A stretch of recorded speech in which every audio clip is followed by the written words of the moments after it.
Alright, so this is the shooting tutorial.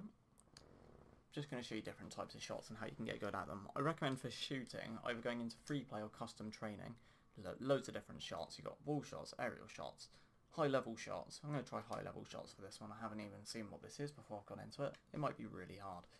Yeah, they are quite hard.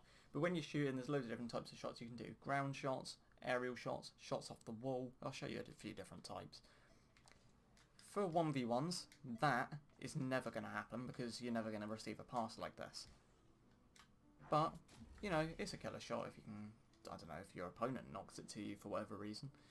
But if packs are giving you shots like this, it's not really for ones. Ground shots is what you want. And for ground shots, there's nothing better in my opinion than the bounce dribble into a really powerful shot. I showed the bounce dribble off in my dribbles video, and it's effectively just getting the ball up. And ignore that, that didn't happen. Getting the ball up, knocking it when it's rising. I just need to get it into a position where I can actually get a shot off, right. Knocking it when it's bouncing. This is errated, right, hang on. Here we go. And then flipping into the ball. Generates a lot of power. This kind of shot, you just got to be patient with it. It's really good for ones. It generates a good bit of power, a good bit of height, and you can change the direction of the ball massively. And it's quite unpredictable because you can really pick your corner. But for that, you want to be good with the bounce dribble. Here, I'm going to let it bounce a couple of times. Turn in, bang. Good amount of power there. Keeper won't have a chance.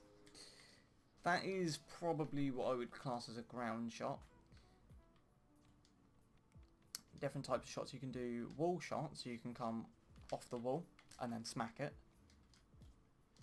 I wouldn't necessarily go for that in ones as much as aerially as I did there. You can come off the wall and hit it, but then go down. You would have to go down very quick because if you're dispossessed, you are in the air and out of the game, so to speak. But you get the idea, you can just hit it as hard as you want.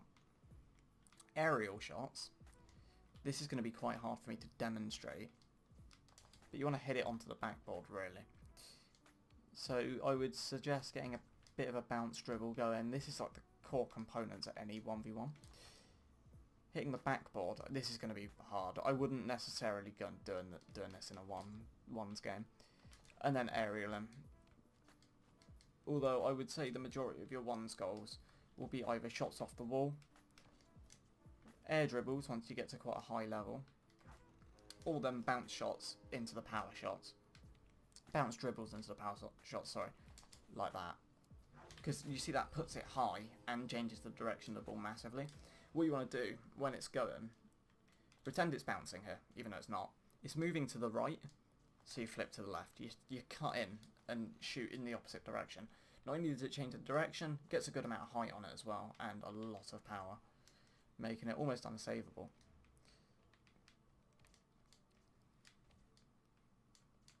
Another example of it here. Next thing I'm going to go into is the kind of car you want to be using for shooting. So the Octane is well rounded.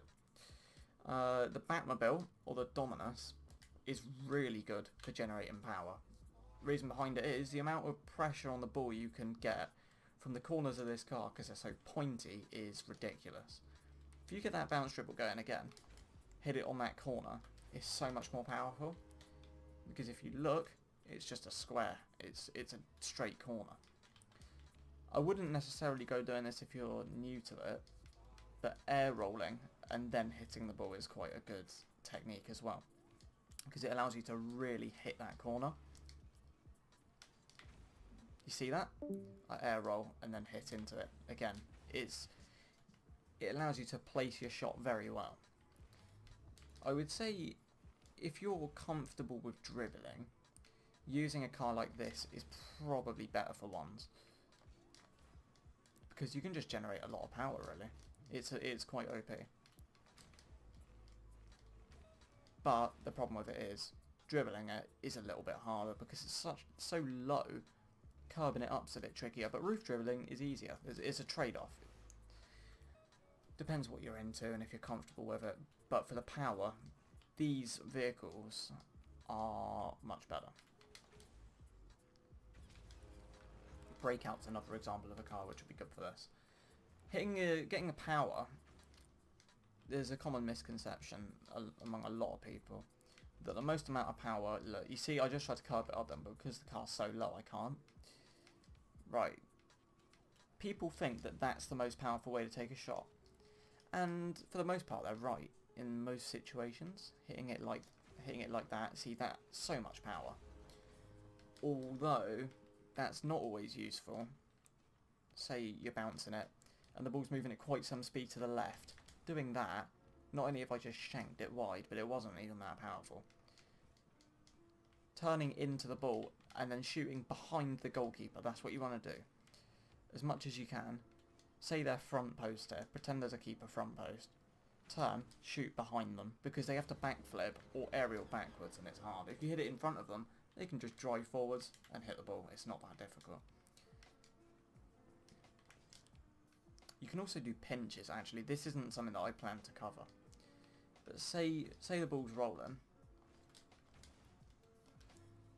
You can hit a pinch by just slamming it into the wall.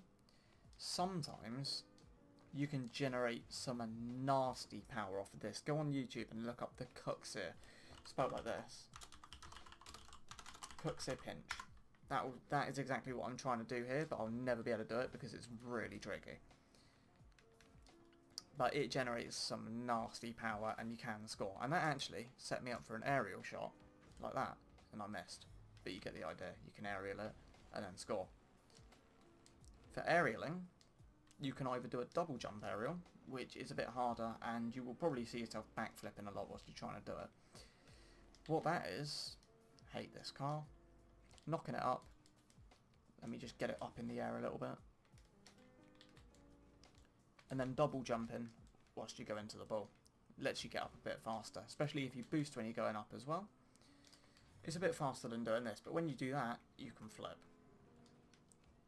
So it depends what you're after. For every good shot, I would say flip. There are some instances where flipping may not be such a good idea. So if you're dribbling it here, you can cut it up and then just do like a mean turn and chip it. Say someone's coming in for you here, pop it up, and that just gives you a free open goal. And I missed because I went for loads of power, but you get the idea. You'll find in ones games you'll score a lot more than you would in free play anyway, because in free play you just go for all the extravagant stuff like I do. At least that's how I find it anyway. I miss a lot more in free play than I actually do in matches, but those are the main types of shots anyway. That was disgusting. I just missed. Really easy goal. The next video I'm going to do is on flicks. A little bit harder, but you need to be able to dribble to do flicks, and the same with shooting really. Dribbling is key component of it. Those are the main types of shots anyway, and I wish you all the best in trying to master them.